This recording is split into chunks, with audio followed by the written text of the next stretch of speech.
Hari.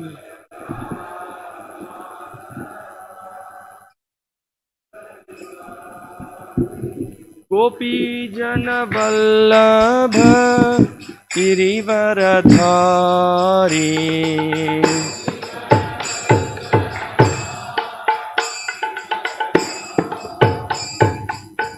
Gopi Jana Vallabha Girivaradhari.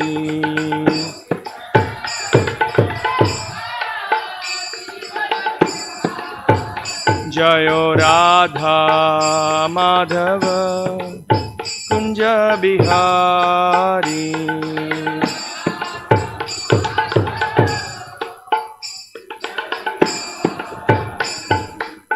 Gopi Jana Vallabha Girivaradhari.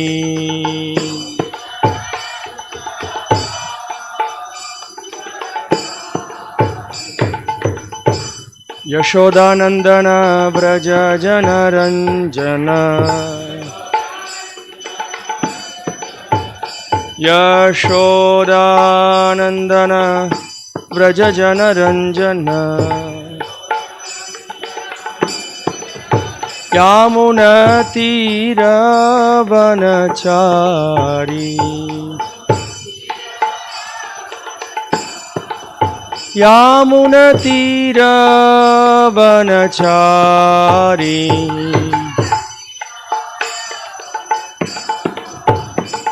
Jaya Radha Madhava Kunja Bihari.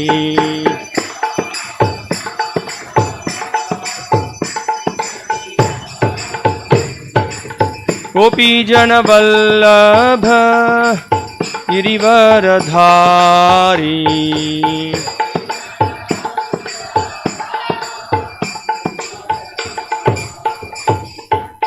Yashodanandana Vraja Jana Ranjana. Yashodanandana Vraja Jana Ranjana. Yamuna Tira Vanachari.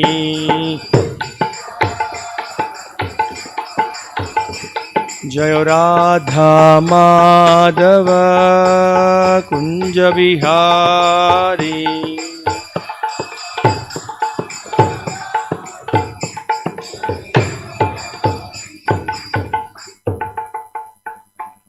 Jayong Vishnupad Paramahamsa Parivrajacharya Ashtotra Sadasya Srimad A.C. Bhaktivedanta Swami Srila Prabhupada ki jai. Srimad Bhagavatam ki jai. Gaura Premanande. Srimati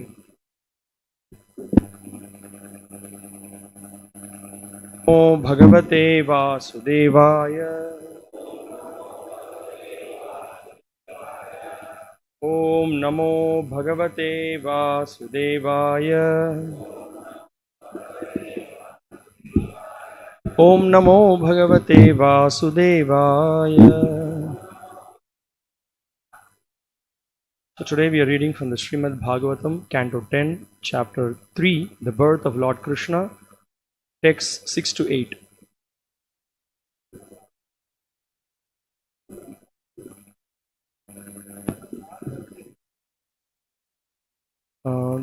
Text 6 does not have purport, so we will recite together text 8. I'll just read the translation verse and the translation of 6, and together we will recite 8.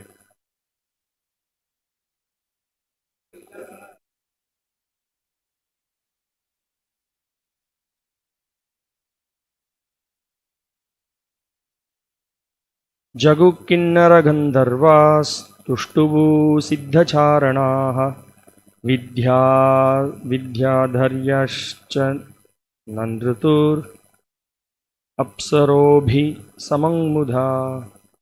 The Kinnaras and Gandharvas began to sing auspicious songs, the Siddhas and Charanas offered auspicious prayers, and the Vidyadharis, along with the Apsaras, began to dance in jubilation.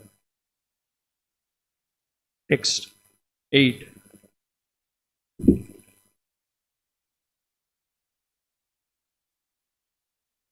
निशिते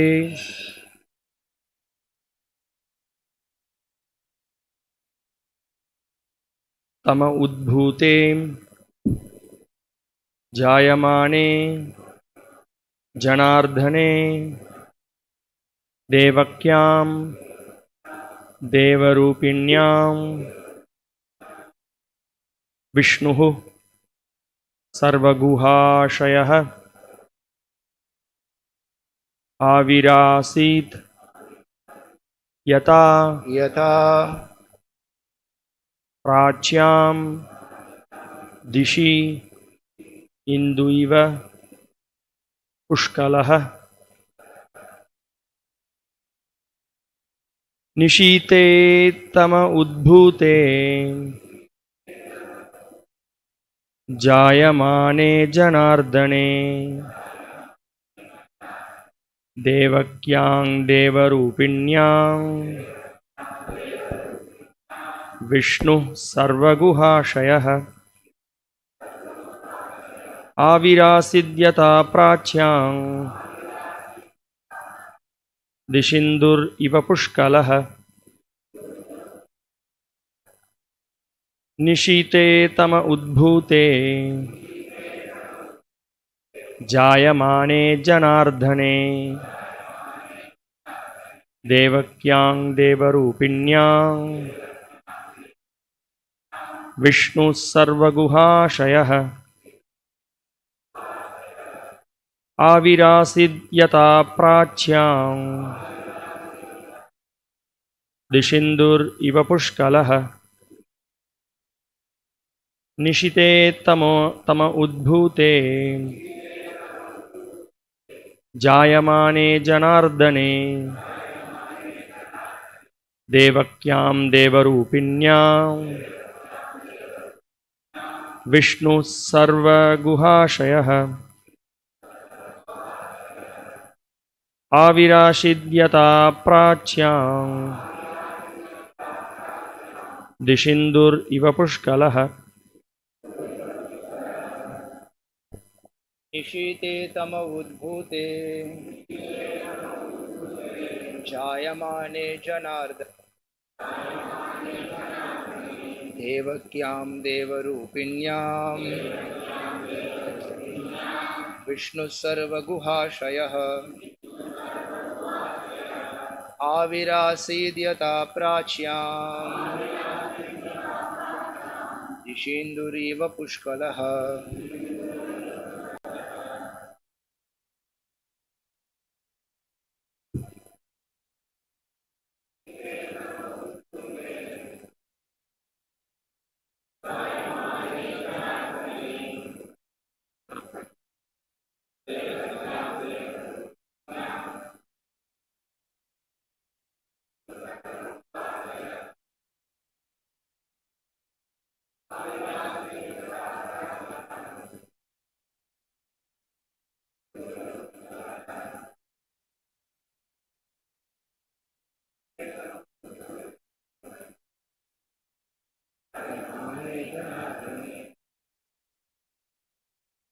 देवक्यां देवरूपिण्यां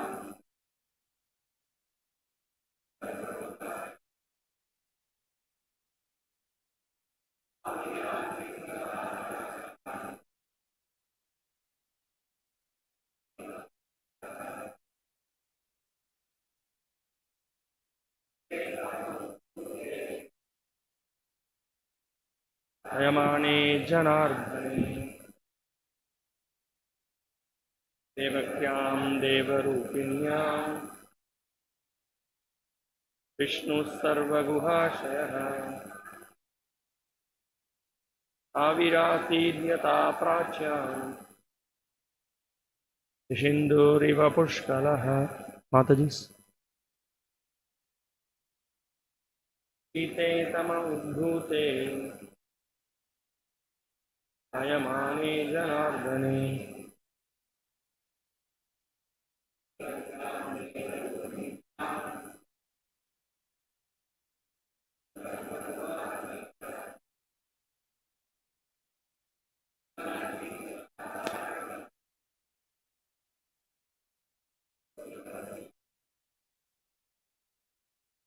Mumuchuhu Shabad.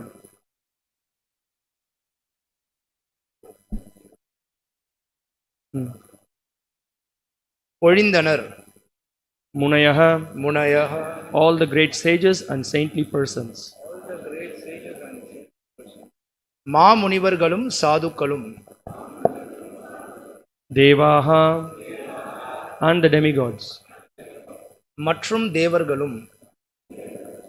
Chumanangsi, very beautiful and fragrant flowers. நறுமணமுள்ள அழகிய மலர்களை. Muda anvitaha, being joyous in their attitude. மகிழ்ச்சியுடன் இருந்ததால். Mandam mandam, very mildly. மிகவும் மெதுவாக. Jaladaraha, the clouds. மேகங்கள். Jagarjuhu, vibrated. அதிர்ந்தன. Anusagaram, following the vibrations of the sea waves. கடல் அலைகளின் ஓசையைப் போல். Nishite, late at night. நடு இரவில். Tama udbhute, when it was densely dark. My இருட்டாக இருந்த பொழுது. Jayamane, on the appearance of. அவரது தோற்றத்தினால். Janardane, the supreme personality of Godhead. Vishnu, பரமபுருஷரான Vishnu. Devakyam, in the womb of Devaki. தேவகியின் கர்ப்பத்தில். Devarupinyam, who was in the same category as the supreme personality of Godhead.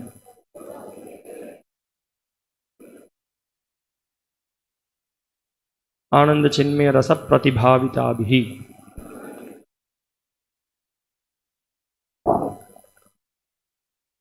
பரமபுருஷருடைய அதே பிரிவைச் சேர்ந்த. ஆனந்த சின்மய ரச பிரதிபாவிதாபி.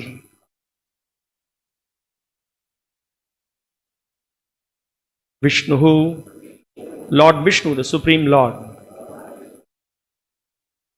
பரமபுருஷரான பகவான் Vishnu. Sarvaguhashayah, who is situated in the core of everyone's heart. அனைவருடைய ஹிருதய மத்தியிலும் இருப்பவர். Avirasit, appeared. தோன்றினார். Yata, as. Pole. Prachyam dishi, ராஜ்யாம் Dishi. in the east. கிழக்கில். Indu iva, like the full moon. முழு நிலவை போல். Pushkalaha, complete in every respect. எல்லா வகையிலும் பூரணமான. Translation and purport by His Divine Grace, A.C. Bhaktivedanta Swami Srila Prabhupada, the founder Acharya of ISKCON. I'll just read the translation in English and we will read the translation and the purport in Tamil.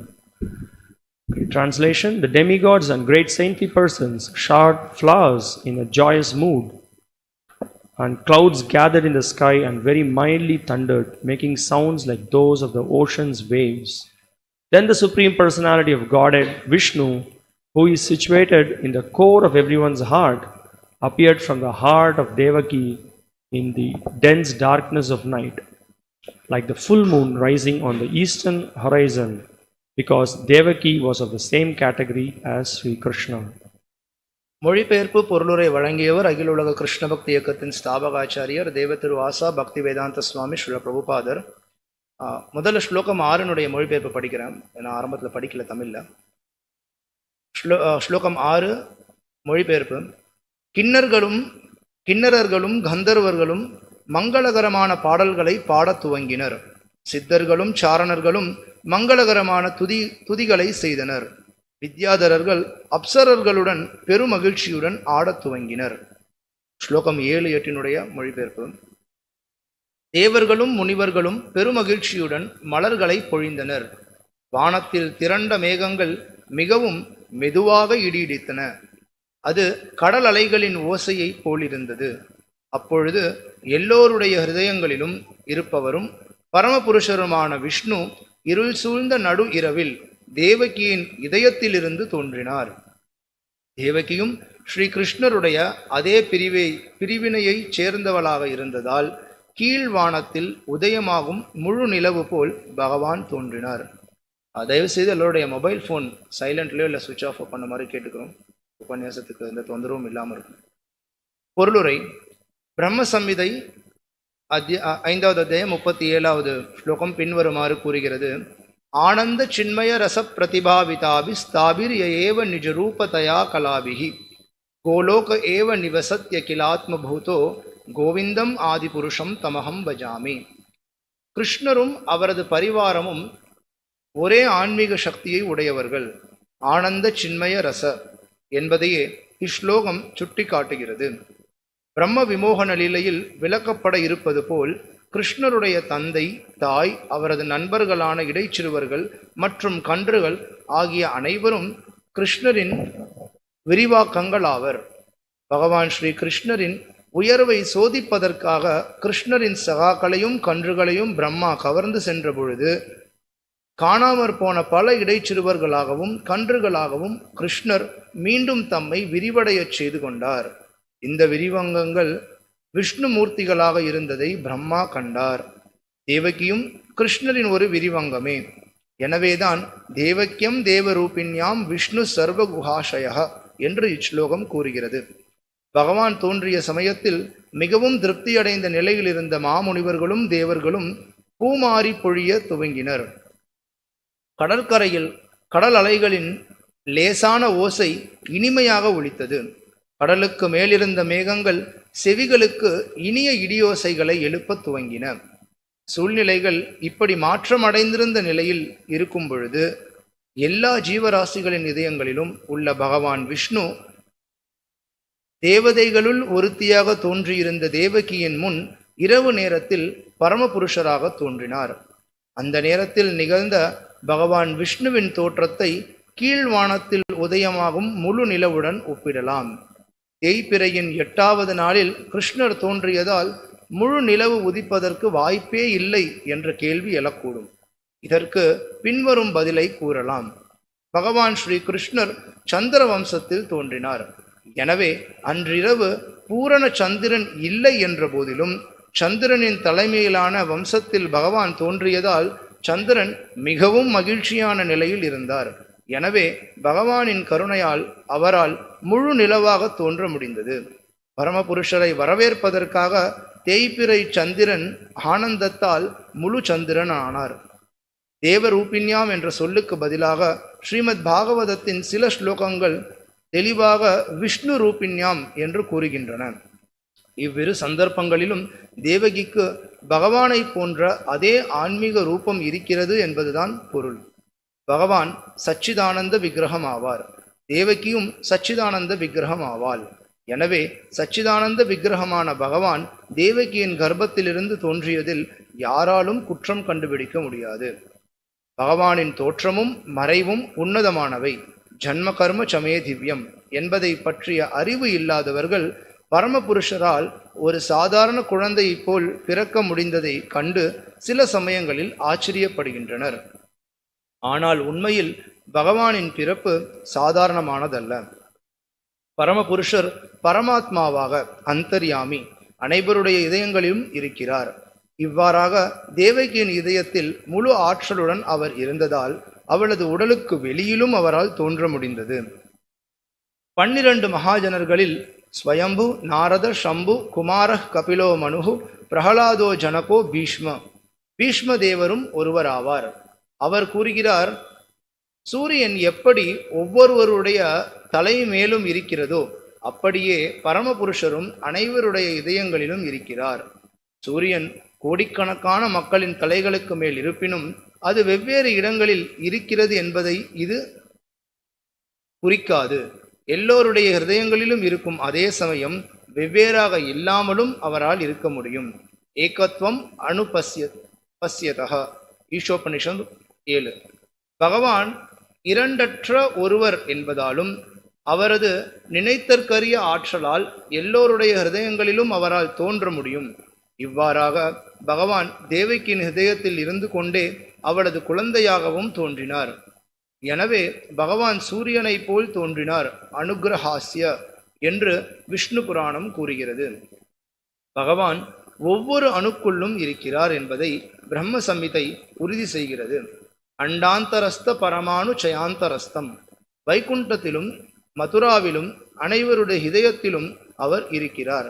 எனவே தேவகியின் இதயத்தில் அல்லது கர்ப்பத்தில் ஒரு சாதாரண குழந்தை போல் அவர் வாழவில்லை என்பதை ஒருவர் தெளிவாக புரிந்து கொள்ள வேண்டும். கம்சனை போன்ற அசுரர்களை குழப்புவதற்காக ஒரு சாதாரண குழந்தை போல் அவர் காணப்பட்ட போதிலும் சாதாரண ஒரு மனித குழந்தை போல் அவர் தோன்றவில்லை. கிருஷ்ணர் ஒரு சாதாரண குழந்தை போல் தோன்றி மறைந்தார் என்று அசுரர்கள் தவறாக நினைக்கின்றனர். இத்தகைய அசுரத்தனமான கருத்துக்கள் பரமபுருஷரை அறிந்தவர்களால் நிராகரிக்கப்படுகின்றன. அஜோபிசன் அவ்யயாத்மா பூதானாம் ஈஸ்வரோபிசன். பகவத்கீதை அத்தியாயம் 4 பதம் 6. பகவான் பிறப்பற்றவரும் அஜ அனைத்தையும் ஆள்பவரும் ஆவார். எனினும் தேவகியின் குழந்தையாக அவர் தோன்றினார். முழு நிலவு போல் தோன்றிய பகவானின் நினைத்தற்கரிய சக்திகளை இச்லோகம் விவரிக்கிறது. ஒருவர் பரமபுருஷரது தோற்றத்தின் மகிமையை புரிந்து கொண்டு அவர் ஒரு சாதாரண குழந்தையாக தோன்றினார் என்ற தப்பான அபிப்பிராயத்திலிருந்து விடுபட வேண்டும். நமோ விஷ்ணுபாதாய கிருஷ்ண பிரேஷ்டாய பூதலே ஸ்ரீமதே பக்தி விகாச சுவாமிநிதி நாமினே. நமோ விஷ்ணுபாதாய கிருஷ்ண பிரேஷ்டாய பூதலே ஸ்ரீமதே பக்தி வேதாந்த சுவாமிநிதி நாமினே. நமஸ்தே சாரஸ்வதே தேவே கௌரவாணி பிரச்சாரிணே நிர்விசேஷ சூன்யவாதி பாश्चात्य देशतारिणे. जय श्री कृष्ण चैतन्य प्रभु नित्यानंद श्री अद्वैत गदाधर श्रीवासादि गौर भक्त वृंद. हरे कृष्ण कृष्ण कृष्ण हरे हरे, हरे Ram Ram Ram Hare Hare. So we are continuing to read from the 10th canto of the Srimad Bhagavatam. Specifically now we are in the 3rd chapter, the birth of Lord Krishna. நம்ம தொடர்ந்து ஸ்ரீமத் பாகவதத்தினுடைய 10வது காண்டம் பார்த்துட்டு வந்துட்டு இருக்கோம். இப்போ குறிப்பா 3வது அத்தியாயத்தில் இருக்கும். அத்தியாயத்தினுடைய தலைப்பு பகவான் ஸ்ரீ கிருஷ்ணரின் பிறப்பு. We just heard the amazing prayers of the demigods who were purified souls, who were able to appreciate the Lord's transcendental form, His name, His glories. தூய்மையான ஆத்மாக்களா இருக்கக்கூடிய தேவர்கள் அவங்க பகவானை புகழ்ந்து அற்புதமான பிரார்த்தனைகளை முன் வச்சிருந்தாங்க. பகவானுடைய நாமம், அவருடைய திவ்யமான ரூபம், இதை பத்திலாம் அவங்க புகழ்ந்து பேசியிருந்தாங்க. Specifically they glorified him as Satya, as the real truth. குறிப்பா அவங்க அவரை சத்தியம், அவர் தான் இருக்க பூரண உண்மை அப்படின்னு சொல்லி அவரை புகழ்ந்தாங்க.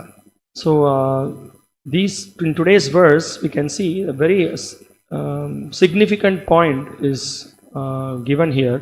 Specifically Srila Prabhupada is pointing out that இன்றைய ஸ்லோகத்துல ஒரு குறிப்பான விஷயம் சொல்லப்பட்டிருக்கு. அதை ஸ்ரீல பிரபுபாதரும் மேற்கோள் காட்டுறார். That Krishna is not an ordinary person. He has inconceivable potencies. We have to understand this. கிருஷ்ணர் ஒரு சாதாரண நபர் கிடையாது. அவருக்கு நம்மளால புரிந்து கொள்ள முடியாத சக்திகள்லாம் அவரிடத்துல இருக்கு அப்படின்றத நம்ம தெரிஞ்சுக்கணும்னு சொல்றார். Although he comes to this material world, he is not one among us. அவர் நம்ம மத்தியிலேயே ஒரு நபரா வந்திருந்தாலுமே கூட அவர் நம்மள ஒருத்தர் கிடையாது. At the very beginning of this chapter, we are in the beginning of this chapter, just in the first 5 verses, Shukadeva Goswami points out some special events that is taking place when Krishna is appearing. இப்போ நம்ம இந்த அத்தியாயம் பார்த்துட்டு இருக்கோம். இந்த அத்தியாயத்தினுடைய ஆரம்பத்துல முதல் 5 ஸ்லோகங்களை நம்ம பார்க்கலாம். சுகதேவ கோஸ்வாமி இப்போ கிருஷ்ணர் தோன்றக்கூடிய அந்த சமயத்துல ஏற்படக்கூடிய சில அறிகுறிகளை பத்தி அவர் பேசுறார். I would just like to recap this translation because this is so important for us to understand some of the significant events that are taking place when the Supreme Lord is descending to this material world. பரமபுருஷ பகவான் இந்த பௌதிக உலகத்துக்குள்ள வந்து அவர் அவதரிக்கக்கூடிய சமயத்துல என்ன மாதிரியான சூழல்கள் ஏற்படுதுன்றது இது சொல்லுது. அதனால அந்த மொழிபெயர்ப்பை நம்ம மீண்டும் பார்ப்போம். Yeah. So it is explained. Thereafter, at the auspicious time for the appearance of the Lord, the entire universe was surcharged with all the qualities of goodness, beauty, and peace. அதன் பிறகு பகவானின் தோற்றத்திற்குரிய மங்களகரமான நேரத்தில் முழு பிரபஞ்சமும் எல்லா நற்குணங்களுடனும் அழகுடனும் அமைதியுடனும் விளங்கியது. So we can see how this is just to show that he is not an ordinary person. He is the supreme Lord himself, because he is the controller, he is the maintainer, he is the destroyer. On top of it, he is the supreme enjoyer. So everything is under his control. The Lord is never out of control. இவர் ஒரு சாதாரண நபர் கிடையாதுன்றது இது உடனடியாக குறிக்குது. அவர் ஒரு பரமபுருஷ பகவான். ஸோ பகவான் அப்படின்னா அவர் தான் எல்லாத்தையும் படைக்கிறார், காக்கிறார், அவர் தான் எல்லாத்தையும் அனுபவிக்கக்கூடிய நபராகவும் இருக்கார். எல்லா விஷயமுமே அவருடைய கட்டுப்பாட்டில் தான் இருக்குது அப்படின்றத இது காட்டுது நமக்கு. Then goes on to the verse explains, the constellation Rohini appeared as did stars like Ashwini. Rohini நட்சத்திர கூட்டம் தோன்றியது, அதுபோலவே அஸ்வினி போன்ற நட்சத்திரங்களும் தோன்றின. The sun, the moon, and the other stars and planets were very peaceful. சூரியனும் சந்திரனும் மற்ற நட்சத்திரங்களும் கிரகங்களும் அமைதியாக இருந்தன. All directions appeared extremely pleasing, and the beautiful stars twinkled in the cloudless sky. எல்லா திசைகளும் இன்பமயமாக காட்சியளித்தன. மேகமற்ற வானில் அழகிய நட்சத்திரங்கள் பிரகாசித்தன.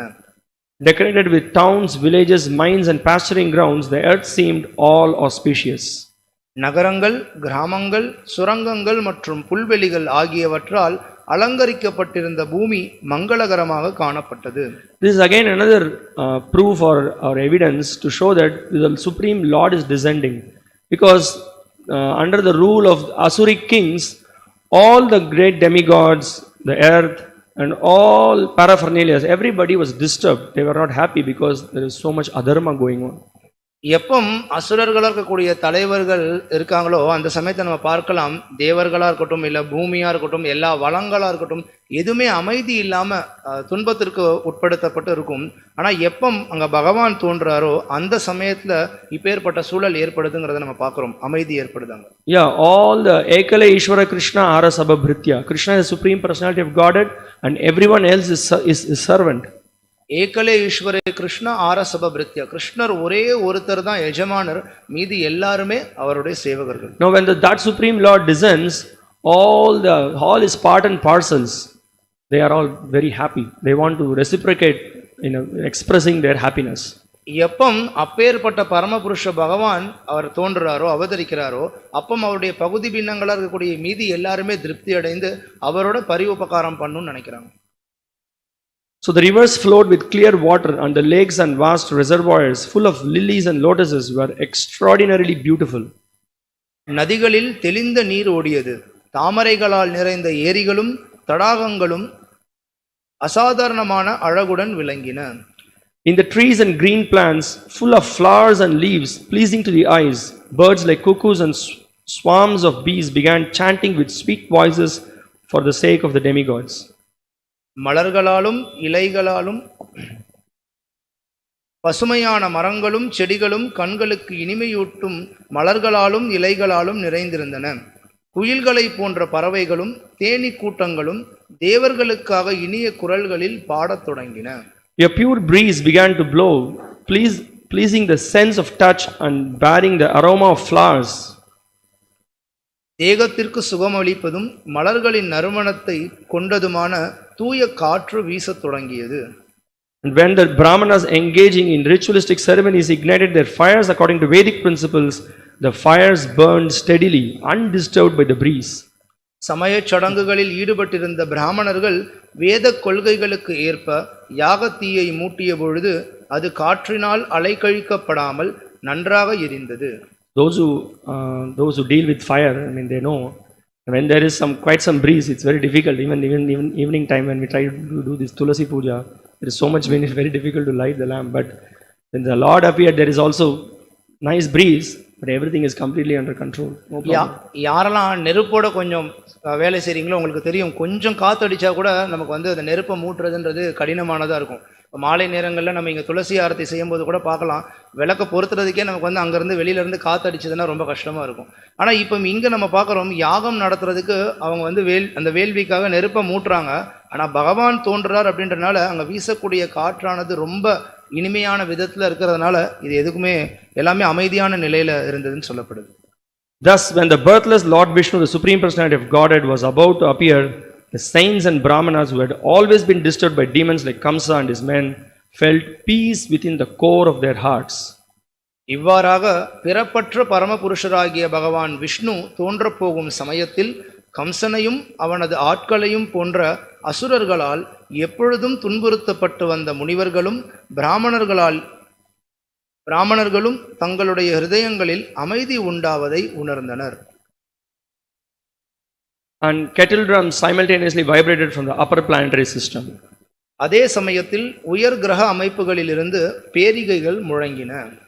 Yeah, we can also relate to it. All the Gandharvas, Vidyadharas, Kinnaras and all personalities, they were all in great joy because they were all in pressure because of the bad ruling of Kamsa. Kamsa was a very powerful king, Asuric king.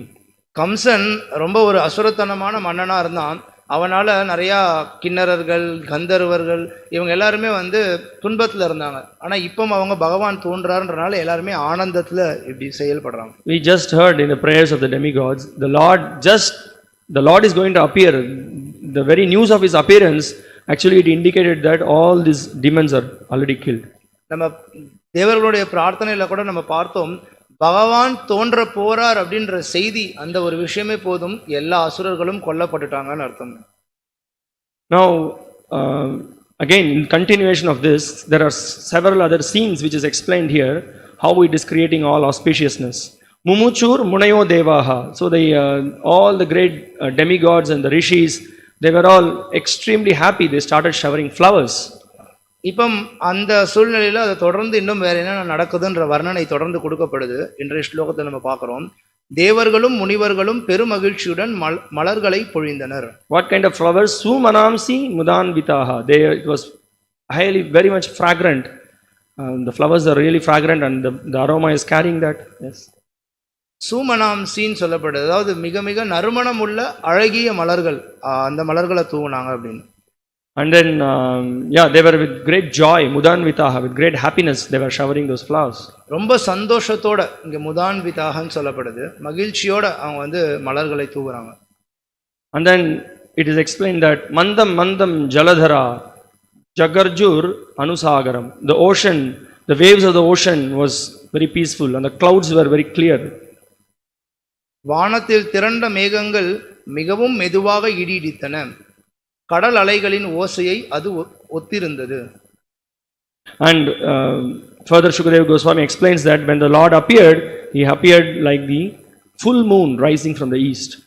மேலும் இங்க சுகதேவ கோஸ்வாமி விளக்குறார், இப்ப பகவான் தோன்றக்கூடிய சமயத்தில் எப்படி தோன்றார், கீழ் வானத்தில் உதயமாகும் முழு நிலவு போல் தோன்றினார் அப்படின்னு நீங்க சொல்றார். This is again another amazing event that Srila Prabhupada is also pointing out in the purport. He is saying that actually it was waning, when Krishna was appearing, it was waning moon. The time was waning moon. நமக்கு தெரியும், இங்க பிரபுபாதரும் பொருளுரையில் சொல்றார், கிருஷ்ணர் தோன்றிய அந்த சமயமானது தேய்பிறை நிலவு இருந்த சமயம். But then when Krishna appeared, the full moon appeared. ஆனா கிருஷ்ணர் தோன்றிய சமயத்துல பார்த்தோன்னா முழு நிலவு இருந்துதான். So this is again another amazing indication that he is not an ordinary person. He is the Supreme Personality of Godhead. So the moon god was completely in great joy. இது இன்னொரு அற்புதமான விஷயம் திரும்பி காட்டுது, கிருஷ்ணர் ஒரு சாதாரண நபர் கிடையாது, அவர் பரமபுருஷ பகவான். ஸோ அப்பேற்பட்ட பகவான் வராருன்றனால சந்திர பகவான் ரொம்ப பேரானந்தத்தில் இருக்கார். And then further we can see here the inconceivable potency of the Lord, which is being pointed out in this verse, that the Lord who is seated in everyone's heart, he appeared in front of Devaki. நம்ம சிந்தனைக்கு அப்பாற்பட்ட இன்னொரு பகவானுடைய சக்தி இங்க சொல்லப்படுது. அதாவது பரமபுருஷ பகவான் எல்லாருடைய ஹிருதயத்திலையும் இருக்கார், அப்பேற்பட்டவர் தேவகியினுடைய கண் முன்னரும் தோன்றார். And Srila Prabhupada further point, he goes on to explain that point, that The Lord not only is in everyone's heart, he is also in every small atom. He is present in every small atom. பிரபுபாதர் உடனே இன்னும் மேலும் விளக்குறாரு. பகவான் வந்து ஒருத்தவங்களோட ஹிருதயத்துல இருக்கிறது மட்டும் இல்லாம ஒரு அணுக்குள்ளேயும் இருக்காரு அப்படின்னு. And then he goes on to say that he is not only in every atom, he is in Mathura, he is in Vaikunta, and he is everywhere. ஒரு அணுக்குள்ள இருக்கிறது மட்டும் இல்லாம அவர் மதுரா, வைகுண்டம் இந்த மாதிரி எல்லா இடங்கள்லயும் கூட இருக்காரு. And also he is in the core of the heart. ஒருத்தங்களுடைய ஹிருதயத்தினுடைய மத்தியிலும் இருக்காரு. How to understand this? எப்படி இதை புரிஞ்சுக்கிறது? Very difficult. We cannot understand. You cannot apply any kind of logic and try to understand this. நம்ம ஏதோ ஒரு தர்க்கம் வாதத்தை கொண்டு நம்மளால புரிஞ்சுக்க முடியாது. We are, let's say, for example, I am sitting in this room. I cannot be simultaneously present in room number 13. It is not possible. இப்போ ஒரு உதாரணத்துக்கு சொல்றேன். நான் இங்க உட்கார்ந்திருக்கேன். இதே சமயத்துல இங்க எதிர்ல ரூம் நம்பர் 13 னு ஒரு அறை இருக்கு. அந்த அறைக்குள்ளே என்னால அதே சமயத்துல இருக்க முடியாது. Or forget about that. I cannot simultaneously sit here also. அந்த அவ்வளவு தூரத்துல இருக்க அறையை கூட விடுங்க. ஒரே சமயத்துல என்னால இங்க பக்கத்துலயே கூட உட்கார்ந்திருக்க முடியாது. So as Srila Prabhupada points out, Krishna is not an ordinary person. This is his inconceivable potency. So Prabhupada அதான் இங்க வந்து திரும்ப சொல்றார், கிருஷ்ணர் ஒரு சாதாரண நபர் கிடையாது. இந்த விஷயங்கள் எல்லாமே நம்ம சிந்தனைக்கு அப்பாற்பட்ட அவருடைய சக்திகளை காட்டுது. So that in fact this chapter is showing the main point that Lord Krishna's birth is not ordinary. இந்த மொத்த அத்தியாயமே காட்டுது கிருஷ்ணனுடைய பிறப்பு சாதாரண பிறப்பு கிடையாது. His activities are not ordinary. அவருடைய செயல்கள் சாதாரண செயல்கள் கிடையாது. And as conditioned souls, we should be able to understand this point and appreciate this point. ஆனா கட்டுண்ட ஜீவாத்மாக்களா இருக்கக்கூடிய நம்ம இந்த கருத்தை புரிஞ்சுக்க முயற்சி பண்ணணும், பாராட்டுறதுக்கு முயற்சி பண்ணணும். If we do not understand this, then we have to continue to struggle and suffer in this material world. நம்ம இத புரிஞ்சிக்கலை அப்படினா தொடர்ந்து இந்த பௌதிக உலகத்துல மீண்டும் நம்ம கஷ்டப்பட்டுட்டே தான் இருப்போம். Krishna also in the Bhagavad Gita, as Srila Prabhupada quotes in this purport, he says that janma karma chame divyam evam yoveti tatvatah tyaktva deham punarjanma naitimameti so Arjuna. Krishna says that my birth and my activities, they are transcendental. கிருஷ்ணர் பகவத்கீதையில சொல்றார், ஸ்ரீல பிரபுபாதருமே இந்த ஸ்லோகத்தினுடைய பொருளுரையில அதை மேற்கோள் காட்டுறார். கிருஷ்ணர் கீதையில சொல்றார், ஜன்ம கர்ம சமே திவ்யம், என்னுடைய தோற்றமும் செயல்களும் திவ்யமானவை. And one has to understand the Lord in his as a complete person, or he is in truth. One should try to understand this. So tatvatah. அப்பேற்பட்ட பகவானை உள்ளது உள்ளபடி ஒருத்தன் அறிந்து கொள்ளணும். Why it is like that? ஏன் அப்படி? If we understand him with the proper perspective, with proper clear knowledge, then the result of that will be சரியான ஞானத்தை சரியான கண்ணோட்டத்துல இருந்து நம்ம வந்து தெரிஞ்சுக்கிட்டோம் அப்படின்னா அப்ப அதனுடைய விளைவானது tyaktva deham punarjanma na vidyate. We will not be born again in this material world. கிருஷ்ணர் சொல்றார், அப்பேற்பட்ட நபர் மீண்டும் இந்த பௌதிக உலகத்துல பிறவி எடுக்கிறது கிடையாது அப்படின்னு. So this is we can see this in Srila Prabhupada's books, and in fact all the Vaishnava acharyas, they very strongly point out this point that Krishna is a person, he is the supreme personality of Godhead. நம்ம ஸ்ரீல பிரபுபாதருடைய புஸ்தகங்களையும் பார்க்கலாம், இன்னும் நிறைய வைஷ்ணவ ஆச்சாரியர்களும் இதே தான் திரும்ப தெளிவா சொல்றாங்க. கிருஷ்ணர் ஒரு நபர், அவர் பரமபுருஷ பகவான். Although he comes to this material world, he performs activities which are human like. அவர் இந்த பௌதிக உலகத்துக்கு வந்தாலுமே கூட, அவர் ஒரு மனிதனை போன்ற செயல்கள் செய்தாலுமே கூட, which is all attractive, ஆனா அது அனைத்து வசீகரமும் உடையதா இருக்கு. We should never ever think that he is an ordinary person, one among us. ஆனா நம்ம எப்பொழுதுமே தப்பி தவறி கூட அவர் நம்மள ஒரு சாதாரண நபர்னு நினைச்சிடக்கூடாது. And we can see, when we study the Bhagavatam, we can understand how many great personalities, they themselves have been bewildered seeing Krishna as an ordinary person. நம்ம பார்க்கலாம் பாகவதத்திலே கூட எப்படி ஏகப்பட்ட பெரிய நபர்கள் கூட கிருஷ்ணரை வந்து ஒரு சாதாரண குழந்தை தான் அப்படின்னு சொல்லி தவறா கணக்கிட்டாங்க அப்படி. Right at the beginning of the purport, Srila Prabhupada is pointing out that Brahma Vimohana Leela, Brahma himself got bewildered. பொருளுரையினுடைய ஆரம்பத்திலே ஸ்ரீல பிரபுபாதர் பிரம்ம விமோகன லீலையை மேற்கோள் காட்டுறார். பிரம்மதேவரே எப்படி வந்து மோகிச்சு போனாருன்றத. Indra became proud, he became proud of his opulence, and then he challenged Krishna. Indiran தன்னுடைய செல்வங்கள் மீது அவன் செல்வத்தினால கர்வம் கொண்டு கிருஷ்ணரை எதிர்த்து சவால் விட்டான். So, Srila Prabhupada is pointing out that uh, never underestimate the supremacy of the Lord.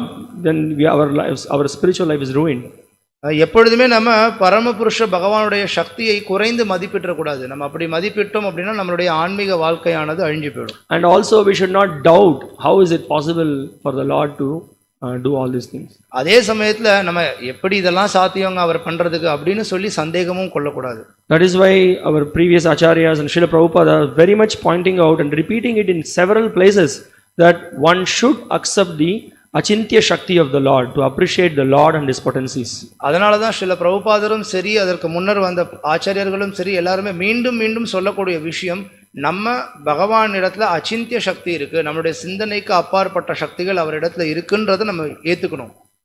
Yeah, so also another thing which may bewilder also, he is one single person, yet he appears, he expands himself and then he appears in various planets, various universes. Simultaneously he can perform multifarious activities. இப்போ அவர் ஒரே நபர் தான், ஆனா அதே சமயத்துல அவரால் பல இடங்கள்ல இருக்க முடியுது, பல கிரகங்கள், பல லோகங்கள், பல லீலைகள் எல்லாத்தையும் ஒரே சமயத்துல கூட பண்ண முடியுது. Yeah, so this is again his inconceivable potency. இதுவும் மீண்டும் அவருடைய அச்சிந்திய சக்தி தான். And Srila Prabhupada, he points out that exactly in this purport, he says that it is possible for the Lord to come in various incarnations. பகவானால வெவ்வேறு அவதாரங்களா திரும்ப திரும்ப வர முடியும், அது அவருக்கு சாத்தியம் அப்படின்னு சொல்லி பிரபுபாதர் இங்க பொருளுரையில சொல்றார். And what is another amazing thing with the Lord is that in every incarnation he is with his full potencies. இன்னொரு ஆச்சரியமான விஷயம் என்ன அப்படின்னா, பகவான் எந்த அவதாரத்துல வந்தாலும் சரி, எல்லா அவதாரங்களுமே முழு சக்தி உடையவர்களா இருக்காங்க. So this is what the Shastras are explaining. Om Purnamadav Purnamidam Purnat Purnamudachyate Purnasya Purnameva Vasishyate. The Lord is complete, is absolute and is complete in himself. பகவான் பூரணமான ஒரு நபர். And whatever that emanates from him, that is also complete. அவரிடத்திலிருந்து எதெல்லாம் தோன்றுதோ, அவரிடத்திலிருந்து எதெல்லாம் வெளியில வருதோ, அது எல்லாமே பூரணமானவையே. So still whatever that has emanated from him, that remains complete and he remains complete also. இப்போ அவரிலிருந்து வெளிவந்த விஷயங்கள் பூரணமானவையா இருக்கு, அந்த விஷயங்கள் அவரிடத்திலிருந்து வெளியில தோன்றினதுக்கு அப்புறமும் கூட அவர் இன்னும் பூரணமான நபராகவே தான் இருந்துட்டு இருக்கார். Sometimes the so called impersonalists, they give an example of you take a paper and then you tear the paper. சில சமயத்துல பேரளவில் இருக்கக்கூடிய அருவவாதிகள் அவங்க உதாரணம் கொடுப்பாங்க, நீங்க ஒரு காகிதத்தை எடுத்துக்கோங்க, அந்த காகிதத்தை நீங்க கிழிக்கிறீங்க. So you cut it into two. ரெண்டா கிழிக்கிறீங்க. Then further each paper you cut it into two. அந்த ரெண்டு துண்டை எடுத்துட்டு மறுபடியும் ஒன்னொன்னு இன்னும் ரெண்டு துண்டா கிழிக்கிறீங்க. Then what happened to the original paper? It's gone. இப்போ ஆரம்பத்துல நீங்க வச்சிருந்த அந்த முழு காகிதம் என்னாச்சு? போயிடுச்சு, அவ்வளவுதான் இல்ல. So this is their understanding, but the Lord is not like that. His potencies doesn't work like that. So இதுதான் அவங்களுக்கு கடவுளை பத்தின அபிப்பிராயம். ஆனா கடவுள் அப்பேற்பட்டவர் கிடையாது, அவருடைய அச்சிந்திய சக்தி இப்படிப்பட்டது கிடையாது. So from him so many incarnations are coming out, but still he remains the same person. அவரிடத்திலிருந்து ஏகப்பட்ட அவதாரங்கள் வெளியில வராங்க, இருந்தாலும் அவர் அதே பூரணமான நபராகவே தான் இருந்தார். And also all those incarnations are equally powerful. மேலும் அந்த ஒரு அவதாரங்களுமே கூட முழுமையா சமமான சக்தி உடையவர்களா இருக்காங்க. Yeah, so again Srila Prabhupada in the purport is giving a very beautiful example, quoting from the first canto of the Bhagavatam, where Bhishma acknowledges the Lord's amazing potency. Srila பிரபுபாதர் மேலும் பொருளுரையில முதல் காண்டம் பாகவதத்திலிருந்து மேற்கோள் காட்டுறார், எப்படி பீஷ்ம தேவரும் பகவானுடைய இந்த சக்தியை ஒப்புக்கொள்றார் அப்படின்னு. So Prabhupada points out that yet although the sun may be on the heads of millions and millions of people, this does not mean that the sun is variously situated. சூரியன் கோடிக்கணக்கான மக்களின் தலைகளுக்கு மேல் இருப்பினும் அது வெவ்வேறு இடங்களில் இருக்கிறது என்பதை இது குறிக்காது அப்படின்னு சொல்லி ஸ்ரீல பிரபுபாதர் பொருளுரையில சொல்றார். So he says that similarly, because the supreme personality of Godhead has inconceivable potencies, he can be within everyone's heart and yet not be situated variously. அதுபோலவே எல்லோருடைய இதயங்களிலும் இருக்கும், அதே சமயம் வெவ்வேறாக இல்லாமலும் பகவானால் இருக்க முடியும். So again we are repeating this point. Again this is the inconceivable potency of the Lord. It is possible for him to do that. That is why he is Bhagavan. மீண்டும் நம்ம சொல்றோம் இது பகவானால சாத்தியம், அதனால தான் அவர் பகவானா இருக்காரு. இது நம்மளுடைய சிந்தனைக்கு அப்பாற்பட்ட சக்தியா இருக்கலாம். Yes, so then Krishna in the Bhagavad Gita, in the 4th chapter of the Bhagavad Gita, it is called as the transcendental knowledge. உன்னத அறிவு அப்படின்னு பகவத்கீதையினுடைய 4வது அத்தியாயம் அழைக்கப்படுது. So in this chapter, the first 10 or 12 verses, it very clearly establishes who is Krishna, why he descends to this material world, what are his amazing activities, how his activities are transcendental. அந்த அத்தியாயத்தினுடைய முதல் 10 ஸ்லோகங்கள் கிட்ட பார்த்தோம் அப்படின்னா கிருஷ்ணனுடைய நிலை என்ன அப்படின்றத தெளிவாக நமக்கு சொல்லுது. ஸோ யார் கிருஷ்ணர், அவர் எப்படி தோன்றுறார், அவர் எதுக்காக வரார், அவருடைய திவ்யமான நிலை என்ன, அவருடைய திவ்யமான செயல்கள் என்ன. First of all, he is called as Aja. He does not have to take birth in this material world at all. First of all, he does not have any birth. முதல்ல அவரை இங்க அஜ அப்படின்னு ஒரு வார்த்தையில சொல்லப்படுறார். அஜ அப்படின்னா பிறப்பற்றவர்னு அர்த்தம். அவருக்கு பிறப்பே கிடையாது. So Krishna says Ajopi san Avyayatma. So Avyayatma means he does not have birth, he does not have death. அஜோபிசன் அவ்யயாத்மா அப்படின்றாரு. அவருக்கு பிறப்பும் கிடையாது, அவருக்கு இறப்பும் கிடையாது. He is inexhaustible. Our அழிவற்றவர். And he is the master of all the living entities. Bhutanam Ishvaropi san. எல்லா உயிர்வாளிகளின் எஜமானரா இருக்கார் அவர். And when he appears, how does he appear? He is not under the control of the material nature. He is not under the jurisdiction of this material universe. He is completely free. He is independent. மேலும் அவர் தோன்றப்போ முழு சுதந்திரமுடையவரா தோன்றார். அவர் இந்த பௌதிக சக்தியினுடைய பிடியில ஒரு நபரா அவர் வந்து தோன்ற கிடையாது. He is Swarat. He is free to do whatever he wants to do.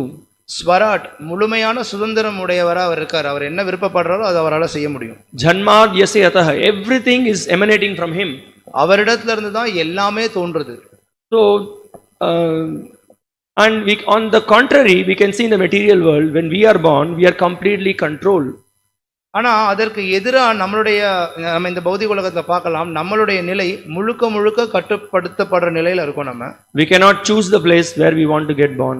நம்ம எங்க பிறக்கணும்ன்ற இடத்தை நம்மளால தேர்வு செய்ய முடியாது. We cannot decide our gender. நம்ம வந்து என்ன இனத்துல பிறக்கணும் அப்படின்ற பாலினத்தை நம்மளால தேர்வு செய்ய முடியாது. We cannot decide our color. நம்மளுடைய நிறத்தை நம்ம தேர்வு செய்ய முடியாது. We are completely under the control of the three modes of stringent laws of the three modes of material nature. நம்ம ரொம்ப சிக்கலா இருக்கக்கூடிய இந்த இயற்கையின் முக்குணங்களுடைய பிடியில நம்ம இருக்கோம். And we are bound by the karmic effects, whatever that we have done in our previous life. According to that our new body is destined. நம்ம ஏற்கனவே செய்த செயல்களுடைய கர்ம வினையின் பலனா நம்மளுடைய புது உடல் நமக்கு நிர்ணயிக்கப்பட்டிருக்கு. On the other hand, Supreme Lord Sri Krishna, he is namam karmani limpanti name karma palashpriha. He is not bound by the laws of karma. In fact, he is the one who is actually creating the laws of karma. ஆனா பகவான் அவர் நம்மளை போல இந்த கர்ம விதிக்கு உட்பட்டவர் கிடையாது. அவர்தான் கர்மத்தின் சட்டங்களை உருவாக்கக்கூடிய நபரா இருக்கார். You may be wondering why we are repeating these points again and again, because there is such misconception in this material world. So many so-called philosophers, so-called gurus, they don't understand Krishna as he is. இந்த பௌதிக உலகத்துல பெயரளவிலான நிறைய தத்துவவாதிகளா இருக்கட்டும், குருக்களா இருக்கட்டும், அவங்க பார்த்தீங்க அப்படின்னா கிருஷ்ணரை உள்ளவாறு தெரியாதனால ஏகப்பட்ட விஷயங்களை அவங்க வந்து உளறிட்டு இருக்காங்க. So it is our responsibility to hear from Srimad Bhagavatam and understand how Krishna, he is a supreme Lord with inconceivable potencies. இது நம்மளுடைய கடமை. நம்ம ஸ்ரீமத் பாகவதத்துல இருந்து கேட்கணும். கேட்டு எப்படி கிருஷ்ணரிடத்துல நம்ம சிந்தனைக்கு அப்பாற்பட்ட சக்திகள் இருக்குன்றது நம்ம தெரிஞ்சுக்கணும். And by knowing Krishna with proper understanding, then by his mercy we will be able to cross over this ocean of material essence. கிருஷ்ணரை இந்த மாதிரி உள்ளது போல் நம்ம தெரிஞ்சுக்கிட்டோம் அப்படின்னா அப்போ கிருஷ்ணனுடைய கருணையோட சேர்த்து நம்ம இந்த பௌதிக சாகரத்துல இருந்து கடந்து போக முடியும். So by surrendering to Krishna and following his instructions, we can purify our existence. கிருஷ்ணனுடைய கட்டளைகளை பின்பற்றி அவரிடத்துல சரணடைகிறதன் மூலமா நம்மளுடைய இருப்பை தூய்மைப்படுத்திக்க முடியும். So this Krishna consciousness movement is offering to all the people of the world to accept Krishna's supremacy and his teachings and develop pure devotion to his lotus feet. இந்த கிருஷ்ண உணர்வு இயக்கமானது உலகம் முழுவதிலும் இருக்கிற எல்லாரையும் கிருஷ்ணர் தான் உச்சமானவர்ன்றதை ஏற்றுக்க வைக்கிறதுக்கும் கிருஷ்ணனுடைய போதனைகள் அவங்களுக்கு தெரிய வைக்கிறதுக்கும் அவங்களுடைய இருப்பை தூய்மைப்படுத்திக்கிறதுக்கும் வழிவகுக்குது. And to surrender and serve him, the most easiest and the sublime process in this age of Kali is to chant his holy names. அவர்கிட்ட சரணடைந்து அவருக்கு நம்ம சேவை பண்றதுக்கு இந்த கலியுகத்துல மிக எளிமையான வழிமுறை அவருடைய திருநாமத்தை நம்ம உச்சாரணம் செய்யறது. And so when to surrender, when to start that? எப்போ நம்ம சரணடைறது, எப்போ அதை துவங்கிறது? So right now, this second, we have to immediately surrender to Krishna's lotus feet. இந்த வினாடியே உடனடியா நம்ம கிருஷ்ணனுடைய தாமரை திருவடிகளை நம்ம சரணடையணும். Everywhere today there is so much advertisements, videos. Today is an auspicious day, Akshaya Tritiya. நிறைய இடத்துல நீங்க விளம்பரங்கள் பார்த்துருக்கலாம், வீடியோவில் பார்த்துருக்கலாம். இன்னைக்கு அக்ஷய திருத்தியா. So everyone is bombarded with so many advertisements to go and then get gold and then become prosperous in life, enjoy life. நிறைய இடத்துல விளம்பரம் பண்ணியிருப்பாங்க. நீங்க இன்னைக்கு நீங்க தங்கம் வாங்குனீங்க அப்படின்னா உங்க வாழ்க்கையில இன்னும் நீங்க மேன்மேலும் வளருவீங்க. Your assets will increase. உங்களுடைய சொத்துக்கள் அதிகரிக்கும். Your bank balance will increase. உங்களுடைய வங்கியில உங்களுடைய பேலன்ஸ் அதிகரிக்கும். You can remain in this material world happily, forgetting Krishna. இதே இந்த பௌதிக உலகத்துல நீங்க கிருஷ்ணரை மறந்துட்டு சந்தோஷமா இங்கே இருக்கலாம். You can enjoy this, you can suffer in this world. That's what enjoyment means, actually suffering here in this material world. இந்த உலகத்துல நீங்க சந்தோஷமா இருக்கலாம் அப்படின்னு சொல்றாங்க. ஆனா சந்தோஷம் அப்படினாலே இங்க வெறும் துன்பத்துல இருக்கிறது மட்டும்தான். Actually it is a myth. Nobody ever discusses two words from Bhagavad Gita. Nobody wants to speak about it. We cannot see this advertisement anywhere in any city in this world. பகவத் கீதையில ஒரு 2 வார்த்தை சொல்லப்பட்டிருக்கு. அந்த 2 வார்த்தை யாருமே பேசுறது கிடையாது. எங்கேயுமே அதை விளம்பரம் படுத்துறதே கிடையாது யாருமே. துக்காலயம் அசாஸ்வதம். துக்காலயம் அசாஸ்வதம். These 2 words are edited. Nobody wants to speak about it. Nobody wants to hear this. அந்த 2 வார்த்தையை நீக்கிடுறாங்க. அந்த 2 வார்த்தையை பத்தி யாருமே பேசுறது கிடையாது. But Krishna is our real well-wisher. He is our true friend and he points out that, hey foolish fellow, you have been born in this material world. Don't try to enjoy this material world. Don't be fooled by this. கிருஷ்ணர் நம்மளுடைய நலன் விரும்பியா இருக்கார், சிறந்த நண்பனா இருக்கார். அதனால அவர் தெளிவா சொல்றாரு, நீ இந்த பௌதிக உலகத்துல முட்டாள்தனமா நீ ஏமாந்து போயிடாத, இங்க நீ சந்தோஷமா இருக்க முடியாது. So very easily you can understand. Dukkha alayam. Dukkha means miseries or suffering. Alayam means a big palace. That is what this material world is all about. துக்க ஆலயம்ன்ற வார்த்தை தான் அது. துக்க அப்படின்னா துக்கம்ன்ற வார்த்தை, ஆலயம் அப்படின்னா அந்த விஷயம் இருக்கக்கூடிய பெரிய இடம். துக்கம் மட்டுமே இருக்கக்கூடிய இடம்னு அர்த்தம். Himalayam, Granthalayam, easily you can understand. Himalaya, கிரந்த ஆலயா அப்படின்னா அந்த அர்த்தம் தெரியுது இல்லையா, அது போல. And Ashashvatam. Ashashvatam means this place is not permanent. It is a temporary place. அசாஸ்வதம். அசாஸ்வதம் அப்படின்னா இது நிரந்தரமான இடம் கிடையாது, தற்காலிகமான இடம். What an auspicious day. Why are you speaking all this? You can tell some good words. ஏங்க இன்னைக்கு எவ்வளவு ஒரு மங்களகரமான நாள், இன்னைக்கு போய் இந்த மாதிரிலாம் நீங்க பேசுறீங்களே, கொஞ்சம் நல்ல வார்த்தையே ஏதாவது சொல்லாமே. But this is what the scriptures are repeating again and again. We have to it is reminding us that this is not our house, this is not our actual place. The relationship that we have in this material world with everyone here is not reality.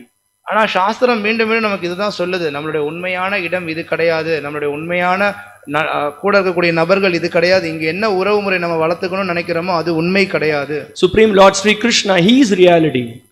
பரமபுருஷ பகவான் கிருஷ்ணர் அவர்தான் உண்மையான நபர். He is about his reality. அவர்தான் எல்லா உண்மையின் இருப்பிடமா இருக்காரு. The relationship that we develop with him, that is reality. அவரோட நம்ம என்ன உறவுமுறையை வளர்த்துக்கிறோமோ அதுதான் உண்மையானது. So that is what we should hanker for. That is what we should our questions should be to develop a relationship with Sri Krishna. அதுக்கு தான் நம்ம ஏங்கணும். அதுக்கு அந்த உறவு முறையை வளர்த்துக்கிறதுக்கு என்ன தேவையோ அந்த விஷயங்களை தான் நம்ம கேட்கணும். And all great acharyas, all great devotees of the Lord, they have practically demonstrated in their life how by taking shelter of Krishna we can really be happy. எல்லா ஆச்சாரியர்களும் சரி, பகவானுடைய உயர்ந்த பக்தர்களும் சரி, எப்படி பகவான் இடத்துல நம்ம தஞ்சம் கொள்றதன் மூலியமா தான் நம்ம வாழ்க்கையில சந்தோஷமா இருக்க முடியும்ன்றதை காட்டியிருக்காங்க. So how we can really get happiness? We just go and then buy gold and then we just enjoy for our sense gratification. It will only increase our suffering more and more. நம்ம இப்போ போயிட்டு தங்கம் வாங்குறோம், வாங்கி சேர்த்துக்கிட்டோம் அப்படின்னா என்ன நடக்குது? அதன் மூலியமா நம்மளுடைய இன்னும் கஷ்டத்தை அதிகரிச்சுட்டே தான் இருக்கும். Atendriya preeti vancha tare bhali kam, krishnendriya preeti cha dhare premanam. So if we try to satisfy our own senses, that is called as kama, and if you try to satisfy the sense of Krishna, that is called as prema. எப்பம் நாம நம்மளுடைய புலன்களை திருப்திப்படுத்துறதுக்கு முயற்சி பண்றோமோ அப்பம் அது காமம் அழைக்கப்படுது. எப்பம் கிருஷ்ணனுடைய புலன்களை திருப்திப்படுத்துறதுக்கு நம்ம செயல்படுறோமோ அது பேரு பிரேமைன்னு அழைக்கப்படுது. So there are so many what to say, this day is considered very auspicious. You know that Lord Parashuram today he vanquished all the Kshatriyas, and then so many descriptions are there. Vyasadeva wrote the Mahabharata, Treta Yuga began, like that there's a big list. We can discuss so many things, but this also it is said that today is the day, is the best day to start a good journey. So why don't we surrender to the Supreme Lord today? Why don't we buy Bhagavad Gita as it is, take Srimad Bhagavatam, hear the pure message of Krishna consciousness, and take shelter of Krishna and chant his holy names? That is the best beginning. That is to be done on this day. இன்றைய நாள்ல நிறைய விஷயங்கள் நடந்ததுன்னு சொல்லப்படுது. உதாரணத்துக்கு பரசுராமர் இன்னைக்கு தான் வந்து சரியா இல்லாத சத்திரியர்கள் எல்லாரையும் கொன்றார்னு சொல்லப்படுது. அதுக்கப்புறம் திரேதா யுகம் இன்னைக்கு தான் துவங்குச்சுன்னு சொல்லப்படுது. வியாசதேவர் மகாபாரதம் எழுதின நாள்னு சொல்லப்படுது. இது மாதிரி நிறைய விஷயம் இருக்கும் பொழுது மேலும் அதுல சிறந்த பயணத்தை ஒருத்தன் வந்து துவங்கிறதுக்கு உகந்த நாள்னு சொல்லப்படுது. அப்படி இருக்கும்போது நம்ம ஏன் இன்னைக்கு நம்மளுடைய சரியான பயணத்தை இன்னைக்கு துவங்கக்கூடாது? இன்னைக்கே நம்ம வந்து மேன்மேலும் பகவானுடைய திருநாமத்தை உச்சரிக்கிறது, பகவான் கிட்ட சரணடைகிறதுக்கு இதை போன்ற பாதையில நம்ம ஏன் இன்னிலிருந்து ஈடுபட ஆரம்பிக்க கூடாது? So the most auspicious thing that we can do in our life is to accept Krishna and take shelter of him and chant his holy names. கிருஷ்ணரை ஏற்று கிருஷ்ணனுடைய திருநாமத்தை உச்சரிக்கிறது தான் நம்ம வாழ்க்கையிலே நம்ம செய்ய முடிந்த மிக மங்களகரமான செயல். And we can see Srila Prabhupada, one of the stalwart acharyas, the revolutionary acharya in this modern age, in this Kali Yuga. He created revolution in the world by giving people Krishna, chanting his holy name, hearing Krishna Katha, honoring prasadam. Srila பிரபுபாதர் இந்த கலியுகத்தில் மிக புரட்சிகரமான ஒரு ஆச்சாரியராக இருந்தார். அவர் மக்கள் மத்தியில் மிகப்பெரிய புரட்சியை ஏற்படுத்தினார். எப்படி கொண்டு வந்தார்?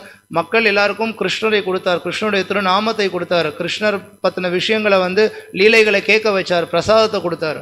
So today is also a very auspicious day. Today is the beginning of Chandan Yatra. அதே போலவே இன்னைக்கு சந்தன் யாத்திரை துவங்குற நாளுமே கூட. So Madhavendra Puri, who is in this sampradaya, in this Gaudiya sampradaya, he is the seed of love of God.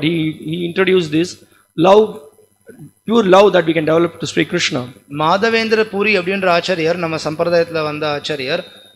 அவர் எப்படி நம்ம கிருஷ்ணனிடத்தில் தூய்மையான அன்பை நம்ம வந்து வெளிக்காட்டுறது அப்படின்றத சொல்லி கொடுத்தவர். In fact, he actually showed that simply if our life is tuned to please the Supreme Lord, that will give us real happiness. That happiness is, there is no comparison to such happiness. பரமபுருஷ பகவானை திருப்திப்படுத்தணும்ன்றது மட்டுமே எண்ணமா கொண்டு நம்ம செயல்பட்டோம்னா அதை விட பேரானந்தம் நம்ம வாழ்க்கையில வேற எதுவுமே கிடையாதுன்றதை அவர் காட்டினார். And he engaged all the people in chanting the names of the Lord, in rendering service to the deity, and in pleasing the Lord in that way.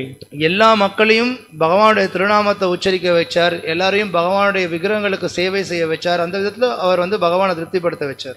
And following in his footsteps all the great devotees, that is what they are trying to do. They are reminding us of the message of the Bhagavad Gita and Bhagavatam, which always reminds us that Krishna is not only the supreme controller, creator, maintainer, but he is the supreme enjoyer, and our life is meant to give enjoyment to him. அவருடைய அடிச்சுவடுகளை பின்பற்றி மீதி வர எல்லா ஆச்சரியர்களும் நமக்கு இதே விஷயத்தை தான் மீண்டும் மீண்டும் எடுத்து சொல்றாங்க, நினைவுபடுத்துறாங்க. கிருஷ்ணர் எல்லாத்தையும் படைக்கக்கூடிய நபர், பராமரிக்கக்கூடிய நபர், கட்டுப்படுத்துகிற நபர்ன்றது மட்டும் இல்லாம அவர் தான் அனுபவிப்பாளர். அவருக்கு சந்தோஷத்தை கொடுக்கறது நம்மளுடைய கடமை.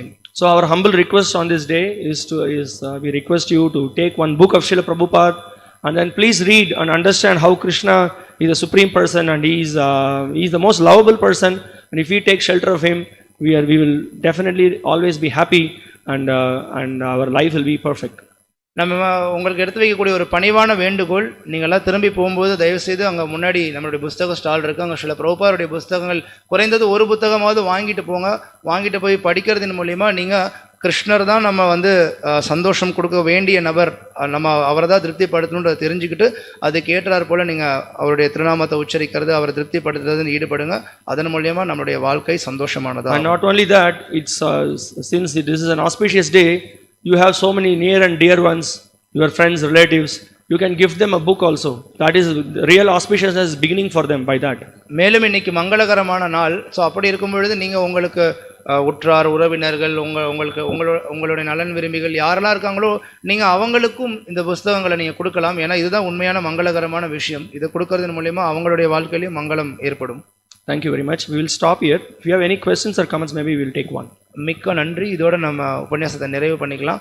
யாருக்காவது ஏதாவது கேள்வி சந்தேகங்கள் இருந்ததுன்னா ஒரு கேள்வி நம்ம எடுத்துக்கலாம். யாருக்காவது கேள்வி இருந்தால் கை உயர்த்தி நீங்கள் கேள்வி கேட்கலாம்.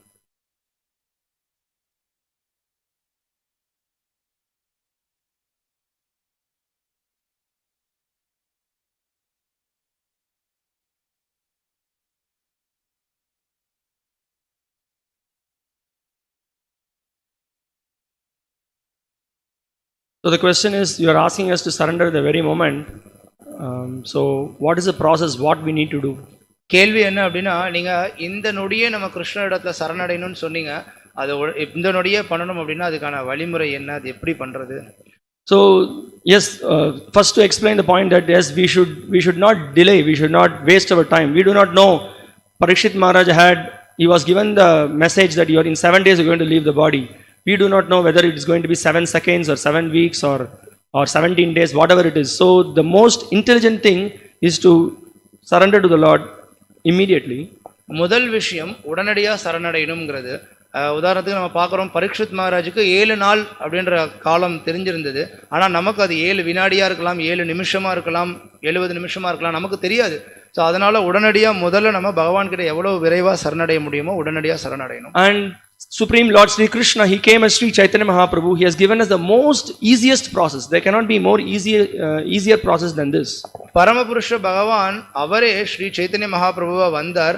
அப்படி வந்த ஸ்ரீ சைத்தன்ய மகாபிரபு ரொம்ப எளிமையான வழிமுறை, இதை விட எளிமையான வழிமுறை வேற எதுவுமே இருக்க முடியாது.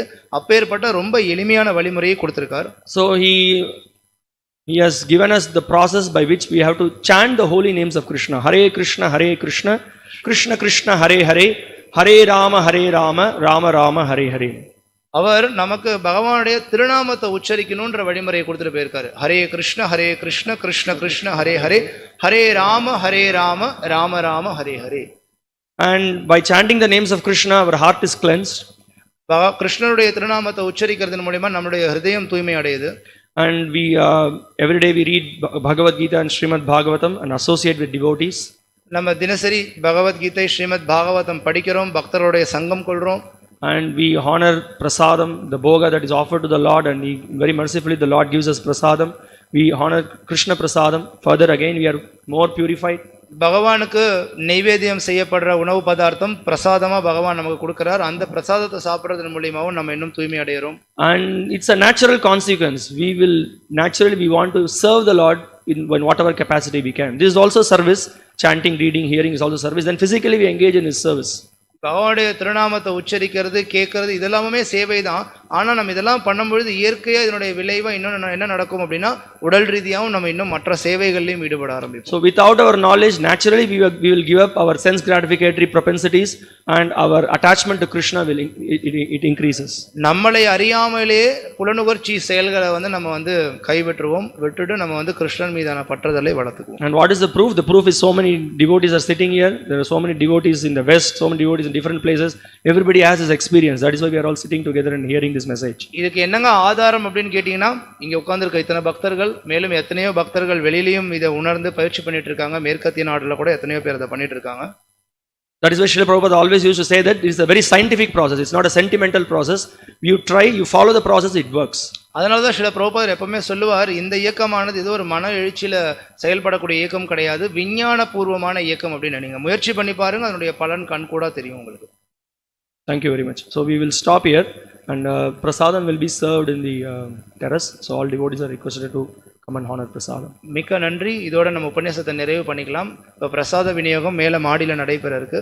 பக்தர்கள் எல்லாருமே அங்கே மேலே வந்து பிரசாதம் எடுத்துக்குமாறு. Just again a reminder, on 4th May there is a very auspicious occasion, the appearance day of Lord Nrsimha Dev, Nrsimha Chaturdasi Mahotsava ki. And also in the we are going to have the celebrations with His Holiness Bhakti Vikas Swami Maharaj. He will be there with us, and we are very fortunate to hear from him. And also evening we have 6 p.m. From 6 p.m. there is Arati, there is Abhishek, followed by Maharaj's lecture, and then there is a wonderful skit. So we request all of you to come and participate along with your friends and relatives. Please take some invitations, invite your friends so that everybody will get to know and get an opportunity to hear about Krishna and his devotees and get purified. மீண்டும் நினைவுபடுத்துகிறோம், வருகிற மே 4ஆம் தேதி நரசிம்ம சதுர்த்தசி மகோத்சவம், பகவான் நரசிம்மதேவர் தோன்றிய திருநாள். அந்த திருவிழாவை நம்ம இங்கே கொண்டாட இருக்கோம். மேலும் குறிப்பாக அன்னைக்கு திரு பக்தி விகாச சுவாமி மகாராஜ் அவரும் இங்கே இருக்கார். அவரிடத்துலேருந்தும் நம்ம பகவானை பற்றி கேட்க முடியும். அதனால் தயவுசெய்து எல்லாருமே கலந்துக்கோங்க. நிகழ்ச்சி மாலை 6 மணிலேருந்து துவங்குது. ஆரத்தி இருக்கும், அதை தொடர்ந்து கீர்த்தனம் இருக்கும், மகாராஜனுடைய உபன்யாசம் இருக்கும், அதை தொடர்ந்து அற்புதமான நாடகம் இருக்குது, பிரசாதம் இருக்கும். எல்லாருமே தயவுசெய்து வாங்க. மேலும் இங்கே வெளியில் அழைப்புதல் கூட இருக்குது. நீங்கள் உங்களுடைய நண்பர்கள், உறவினர்கள் மற்றவங்களுக்கும் அதை தெரியப்படுத்தி அவங்களையும் நீங்கள் கூட்டிகிட்டு வாங்க. வர எல்லாருமே பகவானை பற்றி கேட்க முடியும், பகவான் மீதான அவங்களுடைய பற்றுதலை வளர்த்துக்க முடியும்.